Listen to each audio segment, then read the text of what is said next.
Good evening, I'm Gail Shickley. Welcome to Solo Arts Heal.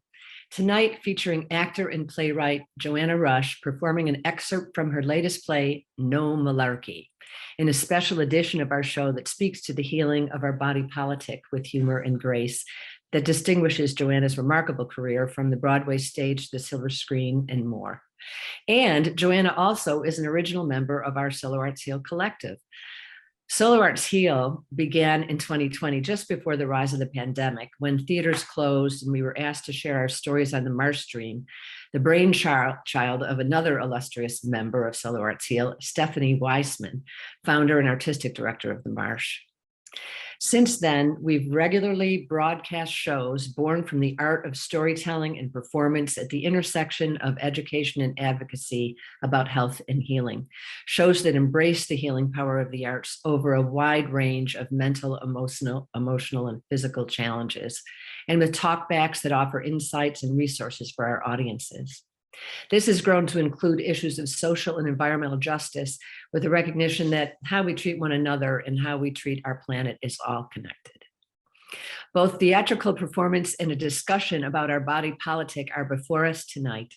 We'll begin with an excerpt of Joanna's show, No Malarky, after which Joanna will join us with director and choreographer Lynn Taylor Corbett. Let me tell you about our outstanding guest performer. Joanna Rush is an actor, dancer, playwright, choreographer, and author. Her solo play, Kick, It's Not How High, It's How Strong, enjoyed a critically acclaimed run off-Broadway in the fall of 2015 and was nominated by the Off-Broadway Alliance for Best Solo Performance. And now, fed up with ageism, sexism, and bullshit, one woman, who happens to be Joe Biden's doppelganger in a Dark Brandon kind of way, sets out to be the world's oldest comedian. Please give a warm Zoom and YouTube welcome, performing an excerpt of her show, No Malarky, to Joanna Rush. Hi, I'm Joanna, and I'm old. To put that in context, I'm the same age as Joe Biden. Old. Really, I mean, the way I think about where I am in my aging process is how far along I am in becoming who I am. But technically, I'm like Joe Biden, old, because we burst onto the planet within days of each other. During the WPA, which was part of the New Deal, my parents worked at an opera company, and I believe that I was conceived backstage when Mimi and Rodolfo hit high C in La Boheme. Of course, I don't know the circumstances of our president's conception. Maybe on a train? But we're both Irish Scorpios, came up lower middle class, Catholic school, back when Jesus was nice.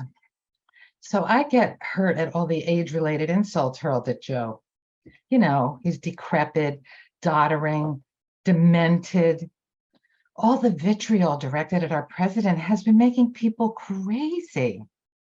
A few weeks ago, I was waiting in line at the drugstore to get my shingle shot, and this guy was at the counter, young guy, probably in his 60s, picking up his prescriptions for everything: indigestion, high blood pressure, constipation, diarrhea, memory loss. After the pharmacist packed it all up, the guy turns around and yells, "Let's go, Brandon!" And he waits for applause. I don't know. Then the guy starts riffing on Joe. He's too old to be president. The guy's senile, and he fell off his fucking bike. So I said, this is true. But did you notice how quickly he got up? A lot quicker than you, Grandma. Oh, yeah, dick brain. Can you do this? Not bad, huh? Thankfully, my hips have held up, even after years of 4 shows a day as a rockette. And I have a new shoulder. I swear, it's added like 20 years to my life. The way I calculate my age now, I take the actual number plus the age of my shoulder, 2, add them together, divide by 2, and that would be my age. Things were rough for us when we were little kids. Joe's father lost his job. My father lost his job. Our mothers, both named Catherine, were busy having babies. Joe and I are each the firstborn of 4 siblings, 3 boys and a girl. I'm Joe, he's Joe, both named after St. Joseph, and we each had a grandparent living with us. Oh my God, the synchronicity, right? But for my family, the good part about being financially challenged was that we got to live with all kinds of people. My best preschool friend was Brigador Cabby from the Philippines. Our neighbors were Black, brown, Irish, Italian, all different ages. I learned so much right up until I started school. I'll never forget the day Sister Nazaretta took it upon herself to teach us sex education. She pulled down a chart and called on me to read the guidelines. 1, necking, which is anything from the neck up, is not a sin, as long as you keep your mouth closed. 2, petting, which is anything from the neck down, is a mortal sin and will make you pregnant. Maybe Catholicism causes speech impediments, right? Because I had the lisp and Joe had the stutter. Kids laughed at us. Joe dealt with it by reciting Yeats and Emerson. I dealt with it by reciting the act of contrition. Through my most grievous fault. But we came up at a time before speech therapy was popular. We were called the silent generation. This was before 18-year-olds could vote, before women could get credit cards, before abortion was legal. But we weren't losing rights like today. We just didn't have them yet. So our parents, the greatest generation, lived in fear that we would get pregnant. My parents assumed that I was promiscuous because I was a dancer. My mother was scared to death. She thought that the only solution to teen promiscuity was to get me married off as early as possible. So she took me to weddings every Saturday for inspiration. We'd travel all over the Archdiocese of Newark, people we didn't even know. Joe's family must have been worried too, because he really liked girls. He was cute, and he was a star football player in high school, but he wanted to become a priest. And guess what I wanted to become? A priest. We're both career driven. I'm sure if Joe stuck with the priest vocation, he would have made it all the way to Pope. For me, the priesthood seemed like a logical step on the way to sainthood. I was sure I had a calling. Oh God, in 7th grade, it was the hermit saints. In 8th grade, it was the missionary saints. Then when I got my period, I assumed I had become a stigmata saint. Oh, you know Buzz Aldrin, the astronaut? He's from my hometown in New Jersey. I met him at an after party when I was performing with Shirley MacLaine in Vegas. He told me that it was really hard for him after being on the moon for anything else to excite him. I said, me too, when I found out I couldn't become a priest. He suggested I go to therapy. So I found an astrologer, Leora. She told me, Joanna, there's a great big empty hole between Saturn and Uranus where your religion used to be. I can't help you if you don't fill it up. This was LA. Meanwhile, back east, Joe was courting Jill. He proposed to her 5 times. Jill said she had to be perfectly clear because she had fallen in love with his little boys and they had already lost a mom. Finally, she said yes. They got married in New York. I wasn't invited to the wedding. I think my mother went anyway. During the 2020 primary, Biden was not my first choice. He wasn't my first choice any of the other times he ran either. I thought he was too old. Just kidding. No, I'm not. But I decided to keep an open mind.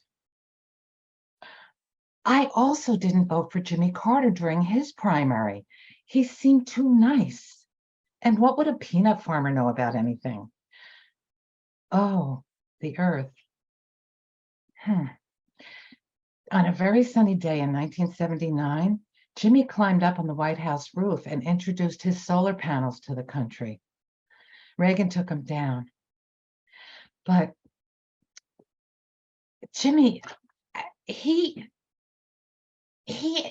gave some of the most important contributions to the world in his senior years.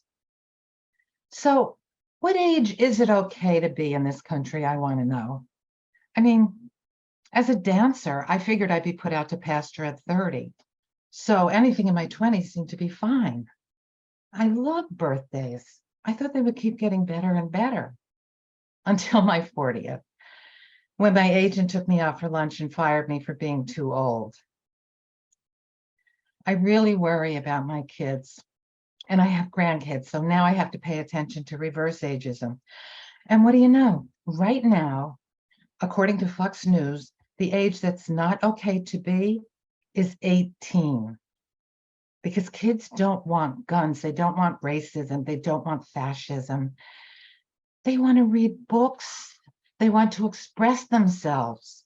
They want to become the persons they were meant to be. They want democracy. They're a big threat. So the election so-called integrity network is on a campaign to shut down polling places on college campuses and raise the voting age to 21. They'll keep raising it till it's the median age of the Fox viewer. They might even make it possible to vote from the afterlife, as long as you go to the right church. Recently, I had an experience. I went up to my union to catch up on my dues in preparation for my late life acting career. And the membership rep couldn't find me in the computer. So I gave her the last 4 of my social. Oh, here it is. Joanna Rush, death pending. What? Are you kidding? I'm sitting right here, the picture of health.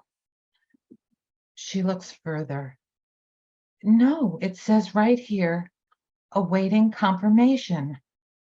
Holy shit. Oh, death pending. Oh, well, of course, that could apply to all of us. Oh. So anyway, it could apply to all of us, but yeah. The good part is that after 65, we don't have to pay dues. The bad part is after 65, they drop our health insurance. But it's okay because we have Medicare. So last fall, I was on the bike at the gym watching that little TV. And I can't tell you how excited I was to see Joe Namath, that nice man, like 4 or 5 times just during that part of my workout. He had something better than Medicare, Medicare Advantage. Oh my God, dental, vision, hearing, bathtub bar installed, meal delivery, free meal delivery. That did it. I'm not really very good in the kitchen, and my George Foreman grill just blew up. Also, membership in Silver Sneakers exercise class for when I can't do this anymore. So, of course, I went right home and I told my husband we have to switch out of Medicare and get into Medicare Advantage. He gave me that look that I used to get in math class from Sister Algebretica. First of all, it's not Medicare. And second of all, it's not an advantage. He went on to explain, but it's very confusing. It goes something like this. Medicare pays private insurance companies thousands of dollars per person. And as long as you're healthy and never have to go to the doctor, they make money, billions and billions. But if you get sick, they have to pay. And they don't like that. So they hassle the doctor and they hassle you and they make you go to a doctor that they pick. And if you want to get back into regular Medicare, You have to do that during a certain time period. But first, you have to disenroll from Medicare Advantage in another certain time period. And then you have to hope that they process your request before the time periods expire. But don't worry, pretty soon we won't be able to switch at all. Fortunately, there is a Save Medicare Act that's been brought up in the House. They won't be able legally to use the word Medicare for these private plans. Unfortunately, not everyone's on board with it yet. Joe seems to be taking incremental steps. Hey, Joe, do you want to go down as the president who allowed Medicare to die on his watch? That's going to reflect poorly on me. And at our age, isn't it time to say fuck it and do what's right? What's right for me is trying to find a way to leave a better world for my grandkids and everybody kids. But there's so many problems. So what I figured out for myself is if we don't have a planet, we won't be able to solve anything. My first equity show was a bus and truck tour of boys from Syracuse. Oh, fun fact. When I was on my third production of Boys from Syracuse, Joe got into law school. Guess where? Syracuse. No, Malarky. God. Anyway, we spent a lot of time on that bus. We performed in every state in the lower 48, plus Ottawa. We read a lot of books. We passed them around. We were into books the way kids are into their phones. And the book that really devastated all of us was Rachel Carson's Silent Spring. Because we weren't flying over. We were right there on the ground. We were seeing the country from the ground, and it was glorious, with an occasional junkyard. But this was a time before strip malls and suburban sprawl. We would drive for miles and miles through the redwood forest, across the Colorado River, up into the mountains of West Virginia, when they still had mountaintops. So I felt like I was pretty well educated and very motivated to be a good environmental citizen. Got rid of the pesticides, started scrutinizing every single label. Then when Jimmy put those solar panels on the roof, I figured the environmental crisis was over. Later, I slid into a kind of numbness, an almost acceptance of the climate status quo, with an occasional, oh, fuck, this shit is real. Pope Francis knows it's real. He's a trained scientist. He got a bunch of scientists together and they came up with this environmental plan, Laudato Si. That's Latin for praise be. Praise be to God for creating Mother Earth. I figured with the billions of Catholics that inhabit the earth, that everyone would rise up at once and save the planet. But Laudato Si was ignored. And the anti-pope prelates had a hissy fit that the earth would be called Mother Earth. Everybody knows the earth is an old white man's bitch. So Laudato Si became Laudato No. Right around the time of our birthdays, mine and Joe's, I started thinking about our age at the end of his second term. No. And that number was pretty daunting. But then I thought about our genes. And Joe's mother was sharp as a tack right into her 90s. My Aunt Charlotte made it to 101 with all her marbles.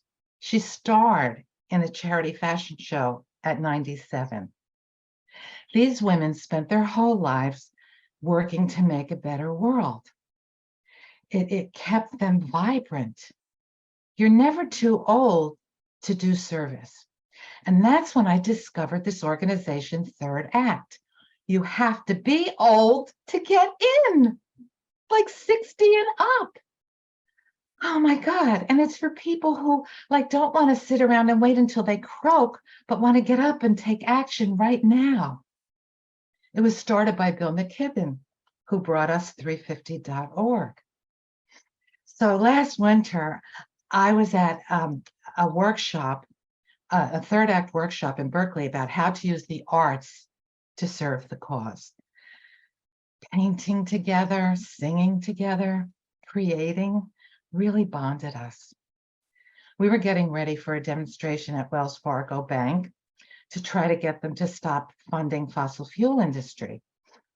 I was really scared to death because basically I'm shy, but being part of a community made me brave and helped me realize how committed I have to be to with my behavior.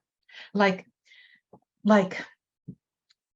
now, I don't buy anything unless I know how I'm going to dispose of it. Because I learned my lessons 30 years ago at the IKEA checkout. I couldn't resist these pastel colored plastic straws. So now I can never get rid of them. I'm going to have to leave them to my grandchildren. So becoming involved with Third Act gives me hope that I can leave something to those kids besides a bunch of shitty straws. And it's not just our physical environment that needs healing. It's the coarseness of our culture. This lovely gentleman hangs out in front of the 7-Eleven on 8th Avenue right near 38th Street for years. He would open the door with a flourish and hold out his hand for a tip. Now he doesn't open the door. He shoots out his hand for a tip. I walk past. He mutters, "Fuck you, balloon boobs." He said it behind my back, but I caught it. That's the hearing aids. Thank you.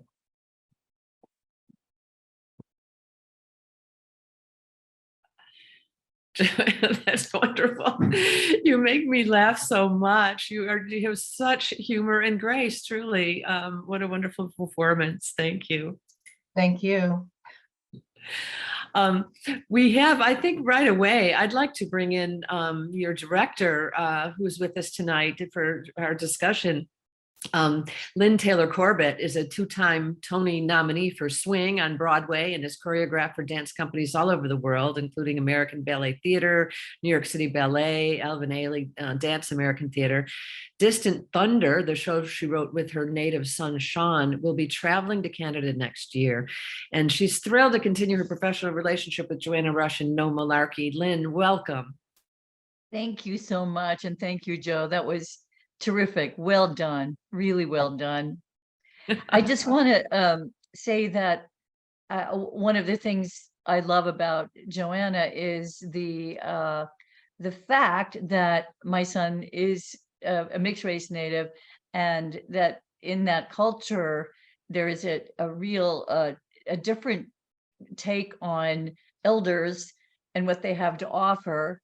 And I was thinking that in a way it's like what youth seems to be in terms of influencers and things like that on the internet, and we're sort of used to taking not wisdom but kind of material from those folks who are super young and influencers. And I think what I love about Joanna is that she brings the wisdom from the other side. She brings the wisdom from years and years of experience and revelation and kindness and just integrating her life with other people's lives and being a real caregiver and a lifelong learner. And so my hat is continually off, and I'm so thrilled to be here. Lovely, thank you. That's so true, and those are wonderful observations. Because since I've known you, Joanna, the shows that you've performed are all very meaningful and really address a lot of important subjects. And as an elder, these are the important things that we do need to hand down to our children and the next generation. And it's great to have you out there doing this good work. Thank you. Yeah. I'm really into TikTok lately. Are you? At the Very good. suggestion of my grandkids and my son and everybody. Yeah, I took a week off. I was trying to take 3-minute little pieces and put them up on TikTok. I'm not very good at this whole thing, this whole technology thing, but I kind of love it. It's like, it's everything I love. I love writing, having to put in 3 minutes something or less than 3 minutes. So I love the writing, and then I love the acting, and the audience feedback is instantaneous. They just like, it's awesome. So I'm moving into the new. I'm You're finally becoming an moving to the influencer.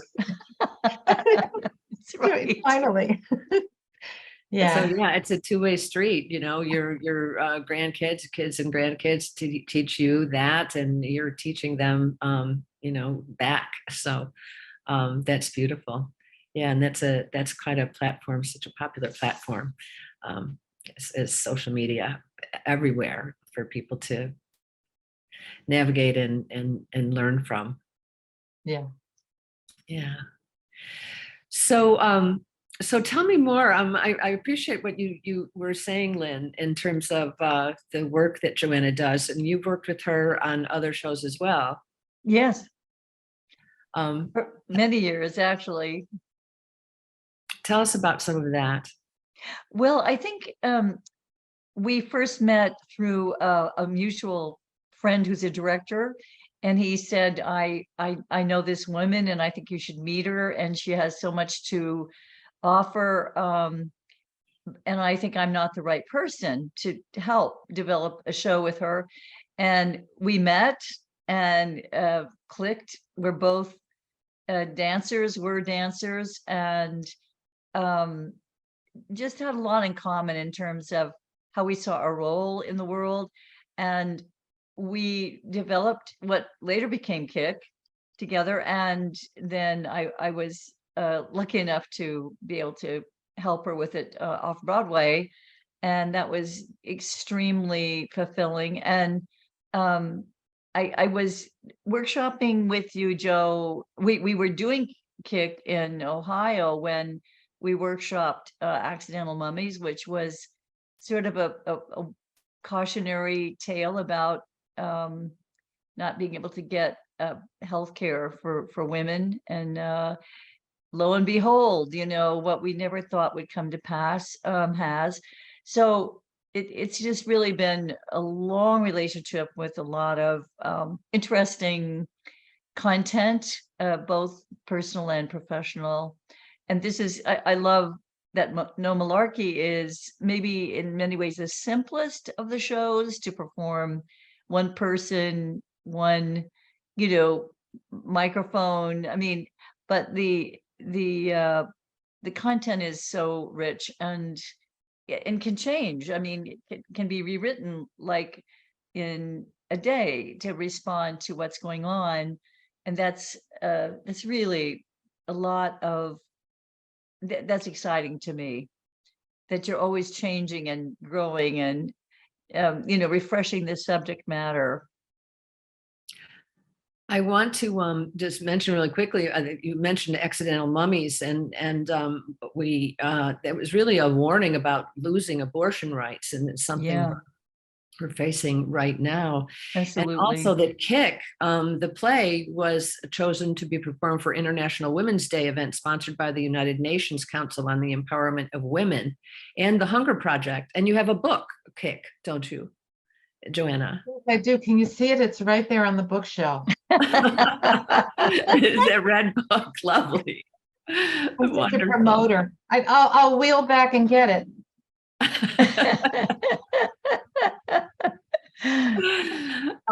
That's opposite. wonderful. Yeah. So tell us a little more about Kick, because was this how did that come about? It was originally called Asking for It. Um, I was writing, I was in LA, I was living in LA, and I was just writing back on the beaches in Santa Monica down there. It was just fabulous. And I was just like free writing, and my friend was dying of AIDS at the time. So it was a healing thing for me to write. And as I was grieving his passing, I was also getting in touch with my own personal loss with dealing with multiple rapes. And so I think so I had a lot of material, but it really wasn't shaped. And then and that kind of really deep work often does really looking for a Lynn.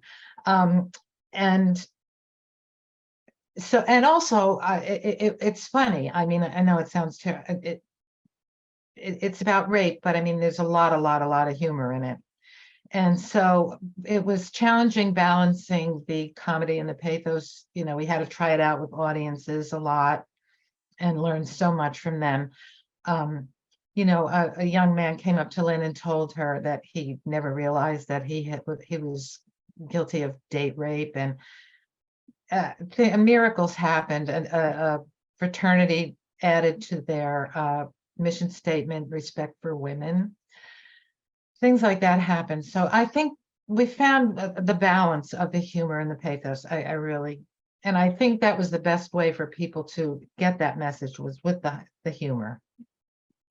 Absolutely. I think you're absolutely marvelous at that. And I first met you through that show, and later through Sex and Power, another show that you so beautifully did that that deals with rape. But you do it with such grace and humor, and it's very approachable for people, where just to have that man come up to you and say, boy, I never realized I did that, that's really remarkable. So, and all the people who said, this is my story, and all the, mhm.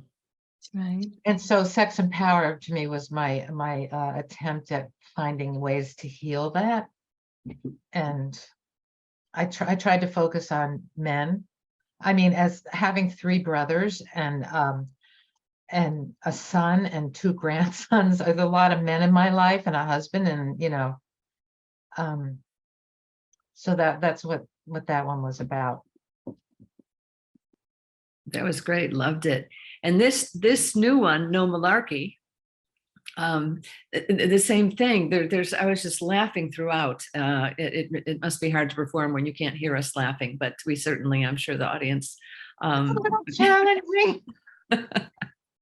And also, I'm seeing my face. I know. I'm fine with it, but it's like, oh my God. Yeah, it's a new world at the new platform. Yeah. So, you touch on so many subjects in this show, and I really would like to touch on some of them. For instance, Medicare Advantage, which I have. And oh dear. Many people do. Yeah. Well, I didn't even know of the options when I was going in. It's just like, oh, this sounds great. So is there, more that you want to say about that?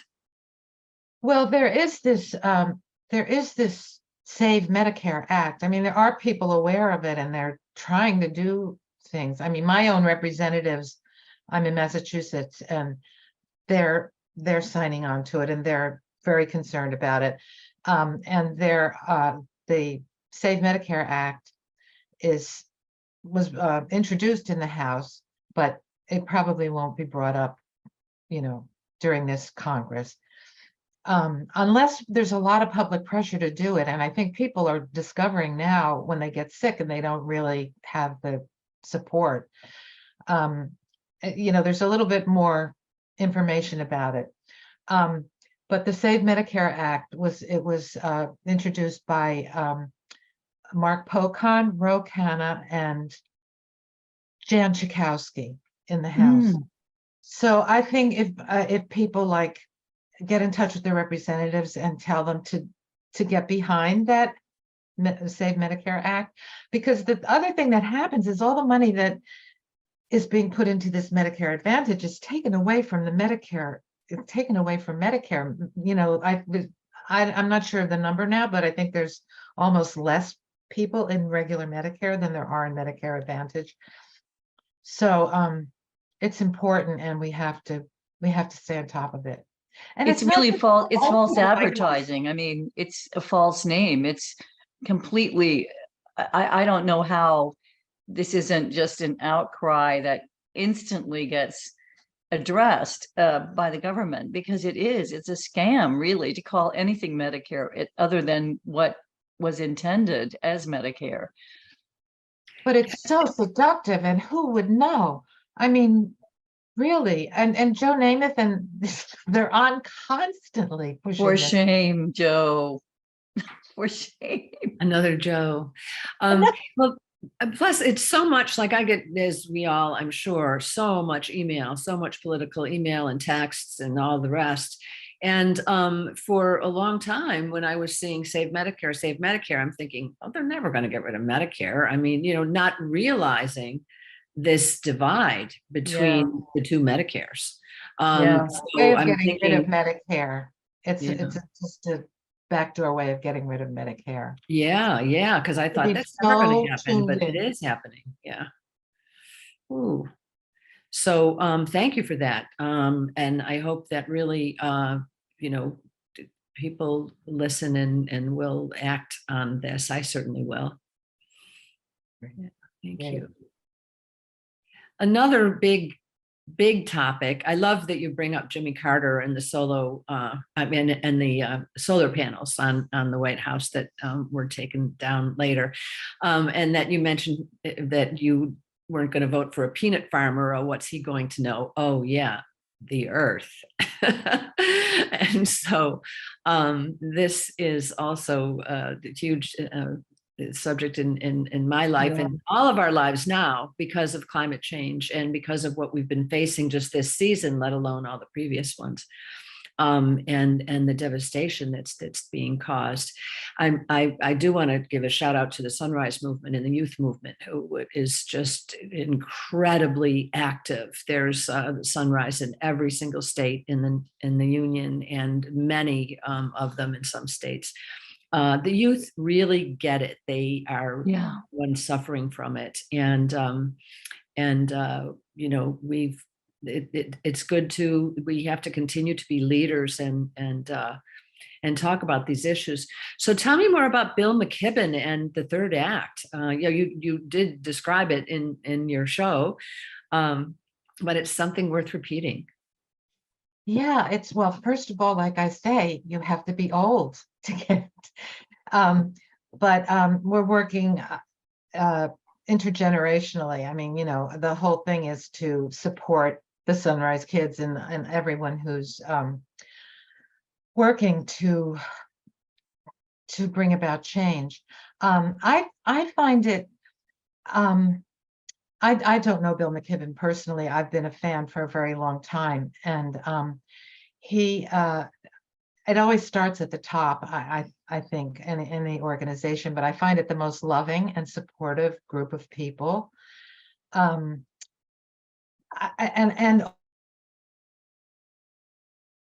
also they have a really important thing about it is they have these working groups. There's either regional, like there's a Massachusetts group, or affinity groups. So there's lawyers working groups, educators working groups, faith community, you know, like that. So people, it's for me, it is a way to marry my acting and my activism. I've always been like, oh, I'll have to take time off and work on this campaign, or, you know.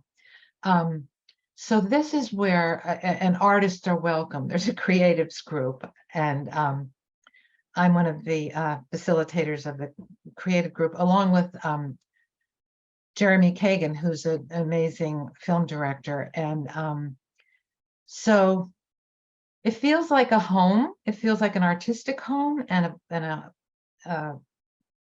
it's climate and democracy. So it's things that we're going through now. but it just feels, this is maybe the first time that I have felt affiliated with a group that I feel it's really going to happen, or it's happening, I don't know. That's wonderful.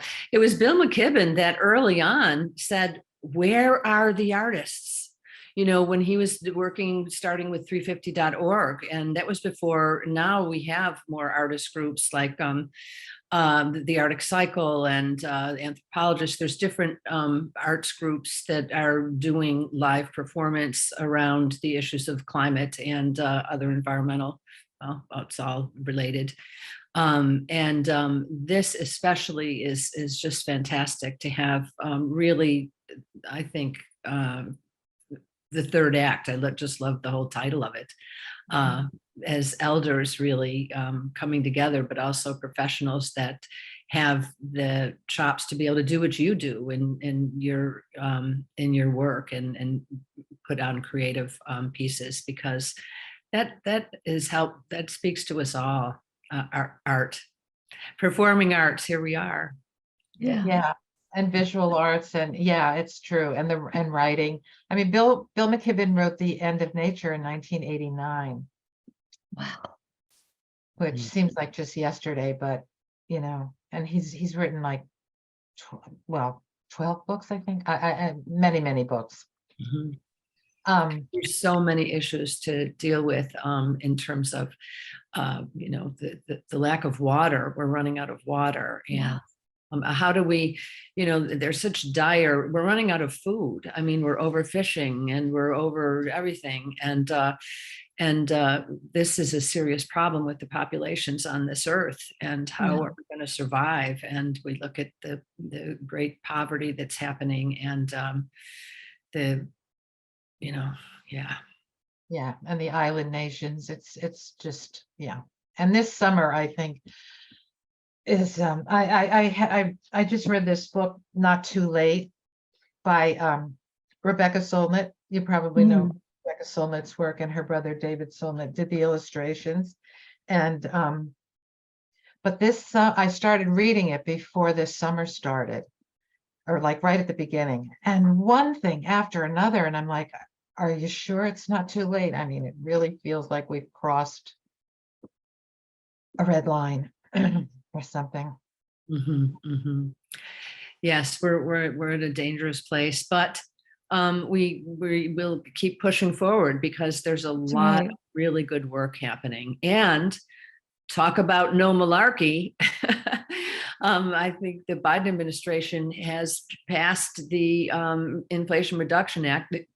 The titles of the bills are not so glamorous, but it's the biggest environmental act ever in the history of the world, so and there's so many incentives. I work with the Climate Reality Project and Al Gore, not directly with Al Gore, although I did get trained by him originally, and recently attended another session with him so that I could learn more about the Inflation Reduction Act and the bilateral acts that have been passed, because there's a lot of incentives, tax incentives for people to be able to convert everything from electric or used electric cars to much more. So I encourage everyone to take a look at those and see how we can each convert to the things that we need to do in our lives, because we can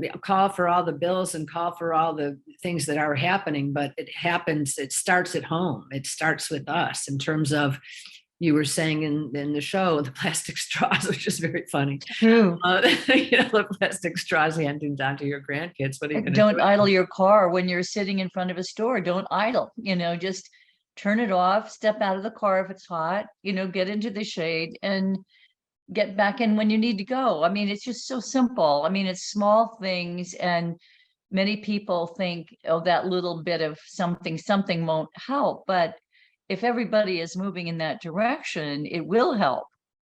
Absolutely. It just takes a lot of us. It does. And again, thank goodness we have wonderful youth in the world today that are very active, and of course, Greta Thunberg. We've had some really wonderful youth leaders that have helped change the world also, and help the youth to rise up for this. So thank you for having this as part of the show. It's just one of those crucial things that is affecting us all. The horrible storms. I was in Canada, right along the coast, right near Buffalo, and I had a tornado warning last week. It was like, what? A tornado warning, which which would have been probably more of a water spout, unless it were to hit land, and it was a possibility, and it was right where I was. And I was like, the last place where you think there would be a tornado, and it didn't hit. It luckily. The seawater around Florida reaching 101 degrees. That was so scary last week. Oh my Or God. maybe you were in Canada, but I wasn't in Florida, but that was wow. Oh And my then you have the runoff. There's a massive dead zone in the Gulf from the runoff from, chemicals used in soils for the monocrops that are across America. So there's really going to take something like the WPA. Yeah. My parents were in, that kind of mobilization of everybody. Well, I don't know. I have another scene in No Malarky where I do a Zoom call with this organization online wanted to put red state people and blue state people together on a one-on-one basis. So I have a Zoom call with Betty from Alaska. It's a pretty funny part. I shouldn't believe it. And how does that work? Does people get their certain time to talk and no arguments? Oh no, you have to commit to 3 conversations. And I just, at first, I'll just give you a little taste of it. At first, Betty and I wanted to find common ground. You know how Joe always wants to reach across the aisle. Well, I always want to reach out to people who don't like me. So anyway, Betty, we did find common ground. Kids, grandkids, her kids play hockey, my kids play hockey. She's the champion curler. I set my hair with them. I forget that's like the beginning of the conversation, but then we have to commit to the second and to the third. And by the third, it's not going to be a long lasting relationship, but we tried and we reach out, so. Well, that's wonderful. It is good. That's good. We all need that because there's a lot of angry people out there, Oh and my understandably, God. because there's so many problems on the streets and everywhere, that kindness, simple kindness, because we are all more alike than we are different, really, in the end, as humans. And we're finding this with more tolerance. You talk about your native son, Lynn. Yes, I truly. And I was just thinking back when were mentioning the overfishing and things like that, but we're quite close to one elder who lives in Washington State, and when he hunts, he said you never kill the largest animal, because those are the animals that need to keep the herd going. So you would never ever kill the largest buck, or, because that just would be against logic. And yet, sometimes there is no logic. So we have a great deal to learn, and I'm very happy. We have, Deb Haaland and in the administration, however long we can keep someone that's smart about the environment, from the centuries of living in the land and from the land, and sustaining the relationship with the land. That's the thing. Like They Joanna had a said, picture of- Virginia, when it had mountaintops. Oh, yeah, when I there were mountains, oh, it just breaks my heart to think of it, you know. Oh, Yeah. It really is. the But tar today, sands in Alberta. Joe named the Grand Canyon around the Grand Canyon, and Deb Howland was in the picture, was in the photo. I was busy working on my lines, but something good happened today, like it was declared. The Grand Canyon Monument or Yeah, something. Yeah. yeah, it's going to be Yeah. protected. Good, good. Well, that's what we need. We really need the lands to be protected. Yeah, yeah. Wow, lots of good work being done, and I just find performance is so key because it's uplifting. And again, I applaud you because the way you do it is so uplifting. I think it's inspiring for people and to think about these things, but to realize, it doesn't have to be doom and gloom. I mean, the one side of it is doom and gloom, but we can also, have some levity and work together with kindness and mission. Here, here. Here, here. So what are some of the other things? The third act, you talked about, oh yeah, we talked about that, reduce, reuse, recycle. That's something that's been around for a long time. And I don't know if people are still, some places are doing it more than others still, I think. But hopefully it's become more secondhand for most of us. Yeah. They're just doing now they're doing the banking thing, try to divest, to get the big banks to stop funding the fossil fuel industry. Yeah. I think they pretend they are, but they're not. And then also public utilities, there's that. And then they're also working on the elections and democracy issues. Wonderful. I wanted to bring up the two of you also worked on a play together, Home Sweet Homeland. Yes. You tell us something about that. Joanna, want to start? I'll start and then Lincoln jump in. I lived across the street from the Twin Towers during 9/11. And so my go-to healing thing, aside from therapy and lots of therapy, is writing. So I had a lot of questions about it and started exploring. And it's a multi-character play. It's I think there's 8 characters, and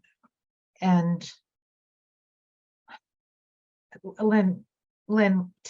Well, I think the really the hook to hang the whole play on is that Joanna and her husband were not alerted in time to get out of the building as the towers came down. So it was beyond being, thinking you're going to die. And then really the play shifts into not only the loss of unexpected people in their lives, but the spate of racism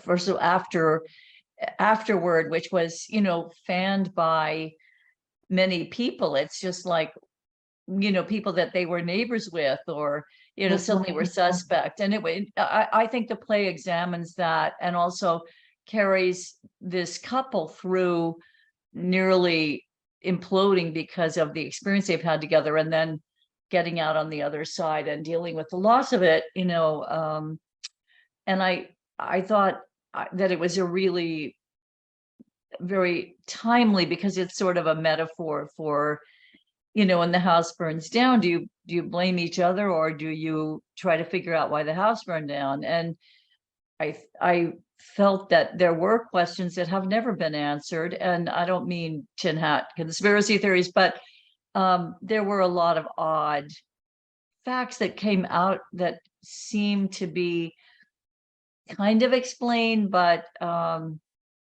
I don't think to anybody's deep satisfaction, for whatever reason. It's just so terribly strange and tragic. Yes, and Joanna, you were right across Like from why it was, I mean, we were evacuated. you were right across from the towers, right? And Yeah, pieces it of it came fell right right on down. your apartment building. Yeah, Yeah. Oh my yeah. God. What an And amazing. we were evacuated by boat. Um, but like Lynn was saying, we didn't know. We saw the first plane hit on the TV, or the second plane, I guess. A friend called and said, "Are you watching?" You know, and then all of a sudden, when the second one came down, we were in the black, and then we were on the 14th floor, and we didn't know whether to leave because it would be worse outside, or to stay, and how much worse would it get there. And finally, after like going up and down the flights of stairs, you couldn't take the elevator, of course. There were people, boat people, you know, with boats came to the Esplanade, and they sawed a thing apart, and they took us out on the boats. And then we had a really long time before we got back, but it was really weird to us because if they were striking, not striking, but they were getting rid of everything. All of the things were being chopped up and taken away. Like, don't they have to keep a crime scene? Like, I don't know. And why Yeah, did Building 7 come down? And we had many, many questions. And why sure. did There you was so much confusion. And yet emergency? your play, I mean, again, you dealt with it with I keep saying humor and grace, because you know there's a comedian in the play. It didn't, weren't you at that Okay, Moss Theater? pardon? I think, or you, the work, it was workshopped at Stocker Art Center, I think, in at Ohio, and then it was selected for Best New Play series readings at the Gloucester stage, was it? Gloucester stage yeah, I forgot about that. And also we just did a Zoom version for uh, Amos Musical Theater in New York. Just recently, fairly recent. Oh, on the anniversary. It was the anniversary. And it was Uh, pretty great. Yes, I did put a comedian in there. I remember, well, because I read it, I think at the time. I hadn't seen you perform it, but I wondered, is this cheap throwing I'm looking for the humor, so I'm going to throw a comedian in there. well, I think with something like that, it was a good idea, you know. I mean, just because how you know how much horror can there be? I mean, that was a pretty, you know, one of the most horrific things, and you know, in the world, really. So Yeah. so I thank you for, you know, bringing it up, and what an amazing thing to go through. I just can't imagine. You know, as usual, our time is up. I could talk with you two all night. I really so grateful for you being here, and the show No Malarky, would love to see it. I know you were at Don't Tell Mama, weren't you, in New York? Yeah. Would love to see it in other places all over the country. This is a, I would love to do the DNC. I would love to get involved in the election, you know. I mean, around this election time. That's what we're in, right? mhm. Well, it's always Yeah, election time, it seems now these I days, know it really every is. day. This is like so relevant, you know, Yeah, now. Well, yeah. fingers crossed for that. We'll do it in your theater in on the West Coast. We'll come and do it. Lovely. Yeah. And now I have friends out there from Third Act. Oh, from Third Act, absolutely. Yes, yes. I'm definitely looking into Third Act. That'd be wonderful. So Thank with you. that, thank you. Thank you both so very much for your fine work. And to the audience, you can learn more about Joanna at joannarush.com, and Lynn Taylor Corbett at lynntaylor-corbett.com. I think those are posted in the chat. And if we had questions, we got talking and talking. I didn't see anything there, but we have posted the Third Act, and oh, even the record of the whitehouse.gov. Thank you, Brianna. So you'll find this and other shows on the Marsh stream and the YouTube platform at themarsh.org. Look for their next Solo Arts Heal show coming up, hosted by Rick Davis and Ann Can, now in their third year. And look for more Solo Art Teal shows Wednesday nights on the Marsh stream. And again, a very special thank you to our guests and to Marsh stream producer Brianna Caver, artistic director Stephanie Weisman. Thank you, Stephanie, and Marsh marketing team as always. And to our Zoom and YouTube audiences, thanks for joining us. We're all in this together. We'll see you next time.